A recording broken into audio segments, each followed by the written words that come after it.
好，大家好。那从南部旅游回来了吼，那今天要开一台那个微星的笔电。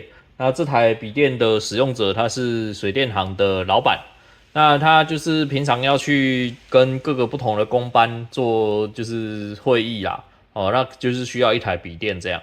他本来的旧笔电啊，他就说跑图都很慢，那他就是想要换一台新的来顶替那台旧的笔电。那这些工程的老板们呢，他一定都是开 CAD 哦，那就要看他们有没有就是渲染的需求哦。那这个老板他自己用的 CAD 是大陆那边买的不同的，就是跟台湾一般人用的都是 AutoCAD，但是他们用的 CAD 是大陆那边的，就是比较便宜的版本。毕竟 AutoCAD 的授权是比较贵的哦，然后成本考量下，他们是使用大陆的 CAD。那我就不确定他有没有做渲染的需求，那就问他一下。他就说他不需要渲染，他就只是很简单，就是开平面图而已。那因为他说就是年纪大了点，就可能眼睛需要就是大一点的荧幕，所以他锁定的尺寸是17寸。那因为最近双11档期呢，就有几台笔电是还不错的价格啊，其实也是清库存，只是说价格算甜蜜啦，所以我们就这一次就帮他挑这一台。哦，那这一台的型号是卡塔纳17B12VEK058TW 哦。那这一台呢，它的特色是 i7的 CPU 哦，显卡是4050，但是它的缺点也很明显，就是它的记忆体很小哦，它的硬碟也偏小哦，所以我们这边客户是自己决定说买了一个 1TB 的俊 Fold 的哦，然后再加一个就是 D5 的16G 哦，那这个是从其他的机器上拆下来啊，客人不要了啊，就是希望说我们可以帮他转手，就是换现金这样子。那刚好这个客人挑的这台机器它是 D5 的，好、所以我们等一下就是拆机把这个机体给弄上去，好，那我们这个就先放旁边。OK，那我们一样老样子。那这一台笔电呢，它是有送包包的，哦，那这种包包就是见仁见智啊。哦，那我自己是觉得说以前微星的包包比较帅啊，这个现在的包包质感没有以前好啦。不过都是送的东西，我们也不方便多说什么啦。哦，OK，那就先把它放旁边。好，那我们就进入开箱环节哈。那一样这种17寸啊，它的重量就是蛮重的。啊，这个男生啊力气比较大嘛，所以就可能就感受就还好。女孩子的话可能就要考虑一下，因为这一台真的是比较大。啊，说电竞机啊，可是说真的，这种笔电反而拿来做工程绘图是比较适合啦，因为它的显卡也没搭载到很高啊。OK， 好，我们就把它拿出来啊，很重哦，所以开箱自己拿的时候要小心啦。我们先把笔电本体拿出来，先放旁边。哎呦，要死我，那要挡。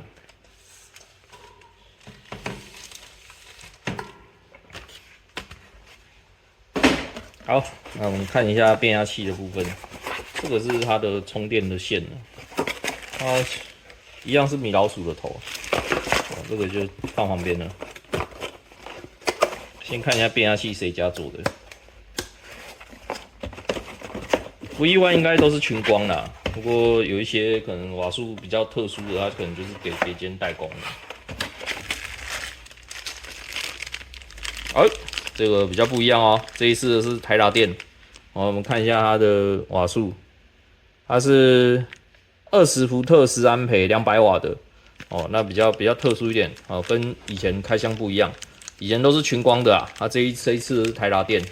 好，先放旁边。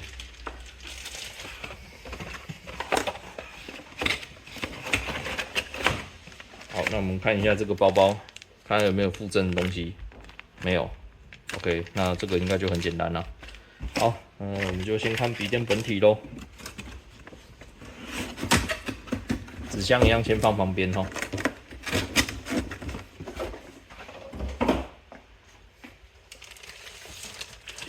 打的时候请务必小心啊。我们先看一下它的 I/O 的部分，轻轻的放。好，这边 RJ45 的网路孔 ，HDMI、Type C， 然后 USB 3.0，哦，这边耳机麦克风的。好，那换另外一边。哎呀，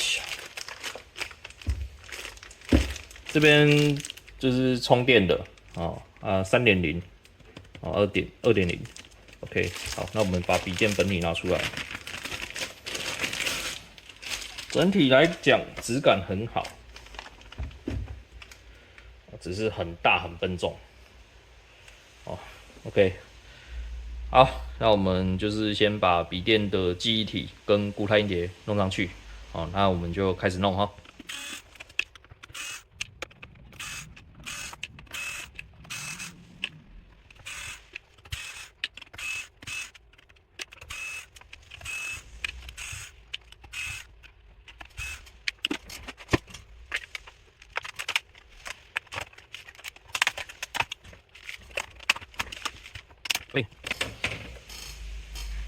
好，那我们可以看到这边有一个 N2 的插槽。好，那我们等一下就是装这边。那这边还有就是它的记忆体插的位置在这里。好，那我们现在把支架给弄上去了。好，那因为我们的业务呢都会准备一些就是扩充的一些东西放到我们店家这边啦哈。那我们这个 N2 的这个是需要一个转接的支架。哦，那就是2280的长度。OK， 好，那我们这一次记忆体跟固态硬碟就准备好在这里。好，那我们就直接把它装上去。那它的这个插槽要稍微对齐一下哈。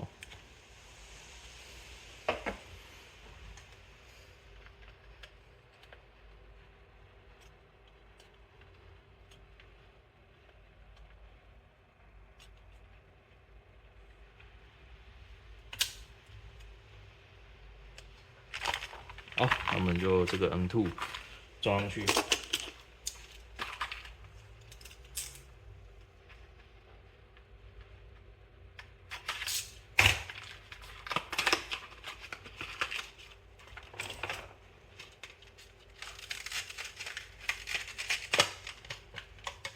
那像这些固态硬碟啊，你买的时候有一些它有附螺丝，有些没附螺丝哦，所以如果说你今天手上没有像我们店家这么多螺丝，建议你还是买美光的比较保险，因为你买来它直接就里面内搭一颗螺丝可以直接上。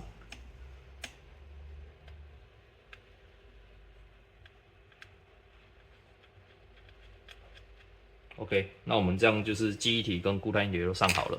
好，那我们先把那个挡板弄上去。